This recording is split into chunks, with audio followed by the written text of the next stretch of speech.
Hello friends, welcome to Salem bikes and vlogs. இது வரைக்கும் என்னோடய சேனலை சப்ஸ்கிரைப் பண்ணலைன்னா மறக்காமல் சப்ஸ்கிரைப் பண்ணிவிட்டு அந்த நோட்டிஃபிகேஷன் பெல்லையும் ப்ரெஸ் பண்ணிக்கோங்க ஃப்ரெண்ட்ஸ். அப்போ தான் நான் போடுற வீடியோ உங்களுக்கு உடனே உங்களுக்கு நோட்டிஃபிகேஷனாக வரும். இப்போ இந்த vlogல என்ன பார்க்க போகிறோம் அப்படின்னு பார்த்தினாங்க, குக்கிங் vlog தாங்க பார்க்க போகிறோம். என்னென்னு பார்த்தீங்கன்னா, காலையில் இட்லி உப்புமா பண்ணியிருப்பேங்க. அதை ஆல்ரெடி நான் வீடியோ எடுத்ததுனால நான் இது வீடியோ எடுக்கல. அதுக்கப்புறம் மதியம் லெமன் ரைஸும் சேனக்கிழங்கு வறுவலும் பண்ணியிருப்பேங்க. வாங்க வீடியோக்குள்ளே போகலாம். இட்லி உப்புமா பண்ணியிருக்கேங்க. நைட்டு பண்ண இட்லி அப்படியே இருந்துருச்சுங்க, ஒரு தட்டு இட்லி. அதை நான் பச்சை மிளகாய் வெங்காயம் போட்டு நல்லா தாளிச்சிருக்கேன். இது ப்ளைனாக பண்ணியிருக்கேன். இதில் தக்காளி போட்டு பண்ணுவாங்க. இப்போ நம்ம லெமன் ரைஸ் பண்ணலாங்க. லெமன் ரைஸுக்கு கொஞ்சம் ஆயில் நிறைய விட்டிங்கன்னா தாங்க நல்லாயிருக்கும். நான் ஒரு 3 கிளாஸ் அளவுக்கு லெமன் ரைஸ் இது பண்ண போகிறேங்க. அதுக்கு நான் ஒரு 3 டீஸ்பூன் ஆயில் விட்டுருக்கேன். இதிலே கடுகு கடலைப்பருப்பு போட்டிருக்கேன். நீங்கள் வேணும்னா வேர்க்கடலை பருப்பும் கூட போட்டுக்கலாம்.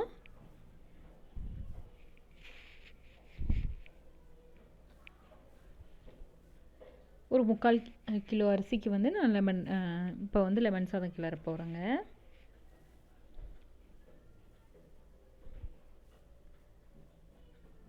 இதிலே நான் ஒரு 10 பல் பூண்டை நல்லா பொடி பொடியாக கட் பண்ணி வச்சுருக்கேன்.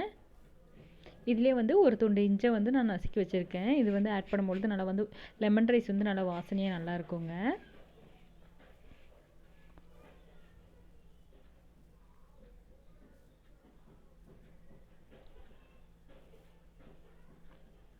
பூண்டும் இஞ்சும் நல்லா எண்ணெயிலே கொஞ்சம் வதக்கி விட்டுடலாம். இதிலே காரத்துக்கு ஒரு 5 பச்சை மிளகாயும் ஒரு 5 வரமிளகாயும் எடுத்துருக்கேங்க. நீங்கள் வேணும்னா வரமிளகாய் மட்டும் கூட ஆட் பண்ணிக்கலாம். கருவேப்பிலை கொஞ்சம் ஆட் பண்ணியிருக்கேங்க.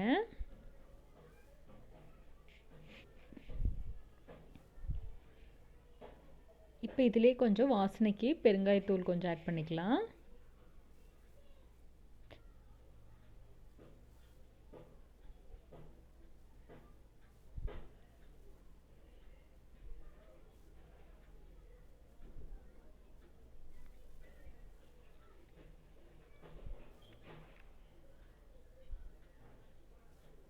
இதிலே நம்ம ஒரு 1/2 டீஸ்பூன் மஞ்சள்தூள் ஆட் பண்ணிக்கலாங்க.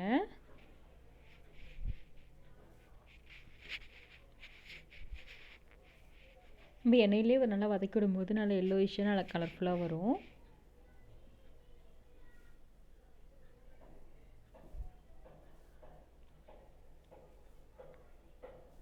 இதிலே நான் ஒரு 10 லெமன் எடுத்து நல்லா ஜூஸ் புழிஞ்சு வச்சுருக்கேங்க. உங்களுக்கு புளிப்பு இன்னும் வேணும்னா இன்னும் கொஞ்சம் கூட ஆட் பண்ணிக்கலாம்.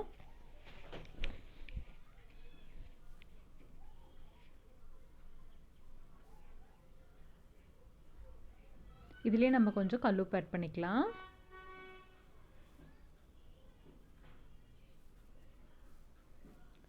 இதை நல்லா மிக்ஸ் பண்ணி விட்டுக்கலாங்க. லேசாக ஒரு கொதி வந்துச்சுன்னா போதும். அதுக்கப்புறம் நம்ம சாப்பாடோடு மிக்ஸ் பண்ணி கிளறிட வேண்டியது தான்.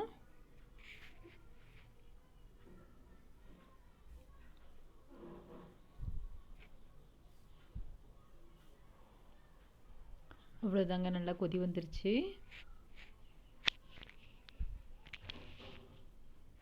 நீங்கள் வேணும்னா இதிலே வேர்க்கடலை பருப்பு இதெல்லாம் போட்டுக்கலாம்.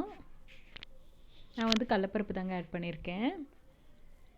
கொதிச்சது போதும், அடுப்பு ஆஃப் பண்ணியாச்சுங்க. சாப்பாடு நீங்கள் லெமன் ரைஸ்க்கு புளி சாதத்துக்கு எல்லாமே சாப்பாடு ரொம்ப நேரம் ஊற வைக்காதீங்க. லைட்டாக ஊறினுச்சுன்னா போதும். ஒரு 5 மினிட்ஸ் ஊற வச்சிங்கன்னா போதுங்க. அந்த சூட்லேயே எடுத்து கொட்டிட்டு லைட்டாக ஆயில் லைட்டாக ஒரு 2 டீஸ்பூன் ஆயில் விட்டு நல்லா ஆற வச்சு அதுக்கப்புறம் மிக்ஸ் பண்ணி விட்டுக்கோங்க. அப்போ தான் நம்மளுக்கு ரைஸ் உதிரி உதிரியாக நல்லா வருங்க.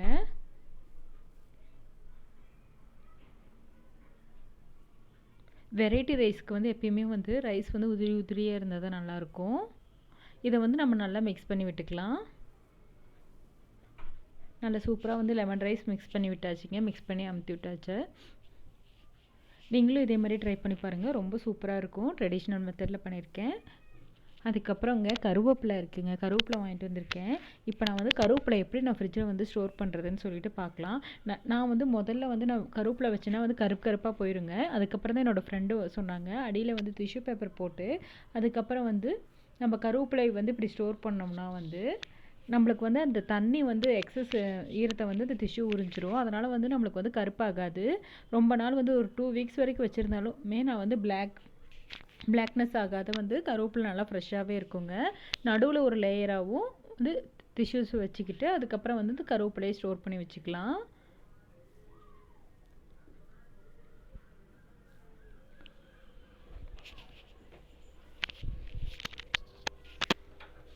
ரொம்ப டம்ப் பண்ணாதீங்க, கொஞ்சம் ஃப்ரீயாக வைங்க. அதுக்கப்புறம் வந்து மேலேயும் ஒரு டிஷ்யூ பேப்பர் போட்டு நல்லா மூடி வச்சுக்கலாம்.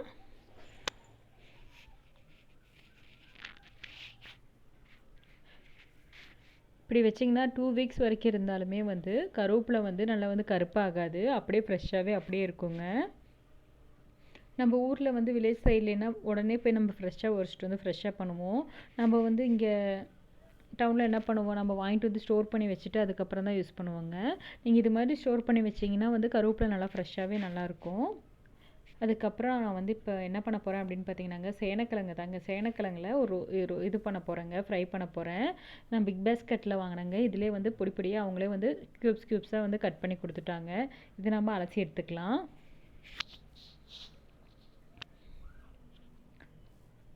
மோஸ்ட்லி வந்து சேனக்கிழங்கு வந்து பழைய கிழங்கு தாங்க செய்யணும்னு சொல்லுவாங்க ஊர் சைட்லலாம்.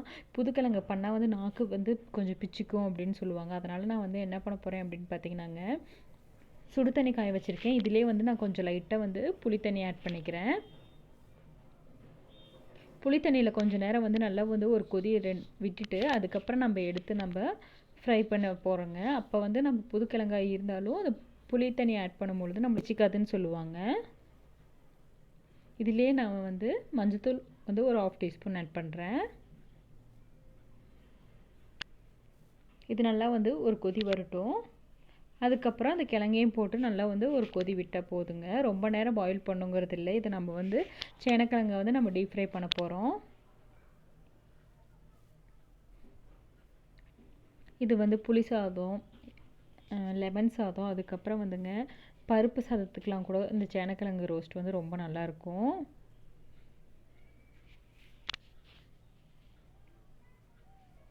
இப்போ நம்ம இதை ஆட் பண்ணியாச்சுங்க. இது நல்லா வந்து ஒரு கொதி வரட்டும்.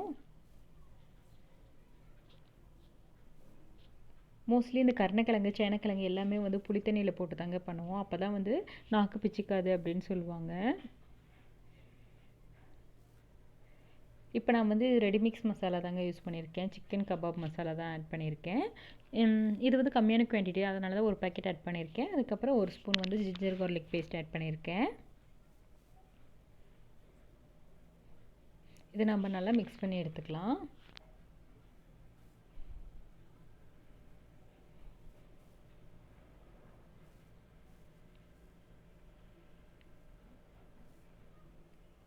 அப்புறம் இந்த வேக வச்ச கிழங்கை எடுத்து இதில் ஆட் பண்ணிக்கலாங்க.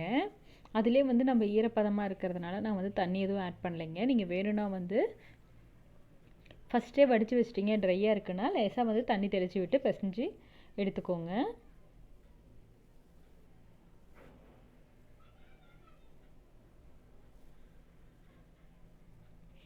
ரொம்ப தண்ணி ஆட் பண்ணிடாதீங்க, நல்லா வடிச்சிட்டு ஆட் பண்ணுங்கள். ரொம்ப தண்ணியாக இருந்தாலும் நல்லா இருக்காது.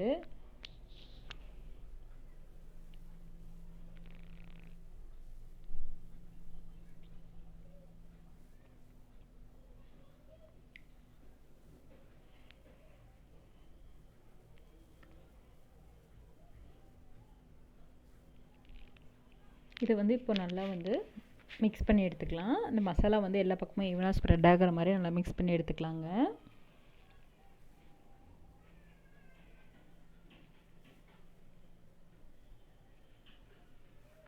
நான் வந்து வாட்டர் ஆட் பண்ணல, அந்த கிழங்குல இருக்க ஈரப்பதமே வந்து இது கரெக்டாக இருக்குங்க.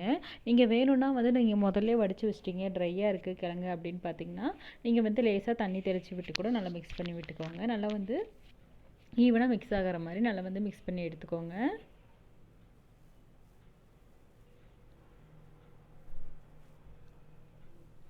இப்போ நல்லா மிக்ஸ் பண்ணி விட்டாச்சு.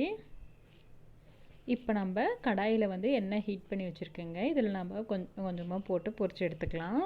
இது வந்து சின்ன பசங்களுக்குமே ரொம்ப நல்லாயிருக்குங்க. இந்த சேனக்கிழங்கு வந்து ஃப்ரை வந்துங்க ஃபிஷ் ஃப்ரை மாதிரியே வாசம் அடிக்குங்க. ஃபிஷ் ஃப்ரை மாதிரியே இருக்கும். ஸ்ரீ நான் இன்றைக்கி வந்து பொரிச்சிட்டு இருக்கும்போது ஸ்ரீ வந்து என்ன அண்ணம்மா ஃபிஷ் ஃப்ரை பண்ணுறீங்களா அப்படின்னு கேட்டுட்டு இருந்தான். அம்மா ஸ்ரீ இது வந்து போன்லெஸ் ஃபிஷ்ஷு அப்படின்னு சொல்லவும் அவன் ஃபிஷ்ஷுன்னே நம்பிட்டாங்க. கிட்டத்தட்ட ஃபிஷ் மாதிரியே தான் அந்த ஃப்ளேவர் வந்து இந்த சேனக்கிழங்கோட வாசம் நல்லா இருந்தது. நீங்களும் இதே மாதிரி ட்ரை பண்ணுங்க, நல்லாயிருக்கும்.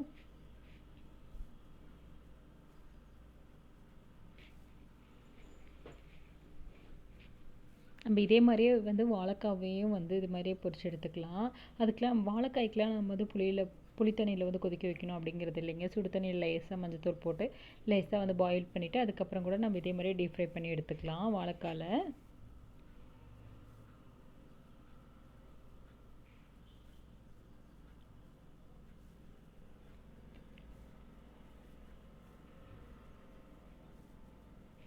நல்லா திருப்பி விட்டு நல்லா சலசலப்பு அடங்குற வரைக்கும் நல்லா வந்து ஃப்ரை பண்ணி எடுத்துக்கோங்க. பாருங்கள், நல்லா கலர்ஃபுல்லாக சூப்பராக இருக்குது.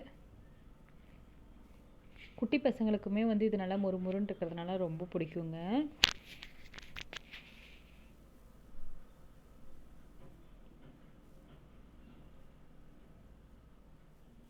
அவ்வளோதாங்க, நல்லா வெந்துருச்சு. இந்த சமயத்தில் நம்ம எடுத்துக்கலாம்.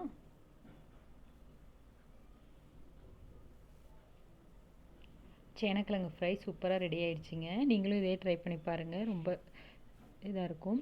இன்றைக்கி என்ன பண்ணியிருக்கேன் அப்படின்னு பார்த்தீங்கன்னாங்க, லெமன் ரைஸும் சேனக்கிழங்கு ஃப்ரையும் தாங்க பண்ணியிருக்கேன். ரொம்ப இந்த காம்பினேஷன் வந்து ரொம்ப சூப்பராக இருக்குங்க. இதை நம்ம வந்து இந்த லெமன் ரைஸோட இது வந்து ரசம் பண்ணி வச்சிட்டிங்கன்னா, நீங்கள் வந்து வீக்லி ஒன்ஸ் பண்ணி நீங்கள் ஃப்ரிட்ஜில் வச்சிட்டிங்கன்னா கூட பசங்க ஸ்கூலுக்கு போகும்போது நீங்கள் வந்து எப்போ வேணுமோ அவசரத்தில் வந்து சாப்பாடு வச்சு மிக்ஸ் பண்ணி கொடுத்துக்கலாம். ஒரு வாரம் வரைக்கும் கூட கெடாதுங்க, நல்லாயிருக்கும். இப்போ இந்த விலாகில் வந்து ட்ரெடிஷ்னல் மெத்தடில் லெமன் ரைஸ் எப்படி பண்ணுறதுன்னு பார்த்துருப்போங்க. அதுக்கப்புறம் வந்து சேனக்கிழங்கு ஃப்ரை எப்படி பண்ணுறதுன்னு பார்த்துருப்போம். இந்த விலாக் வந்து இந்த குக்கிங் விலாக் வந்து உங்களுக்கு ரொம்ப பிடிச்சிருக்குன்னு நினைக்கிறேன் ஃப்ரெண்ட்ஸ். இந்த வீடியோ உங்களுக்கு பிடிச்சிருந்தா என்னோடய சேனலை மறக்காமல் சப்ஸ்கிரைப் பண்ணுங்கள், ஷேர் பண்ணுங்கள், லைக் பண்ணுங்கள் friends. Keep supporting my channel. Thank you.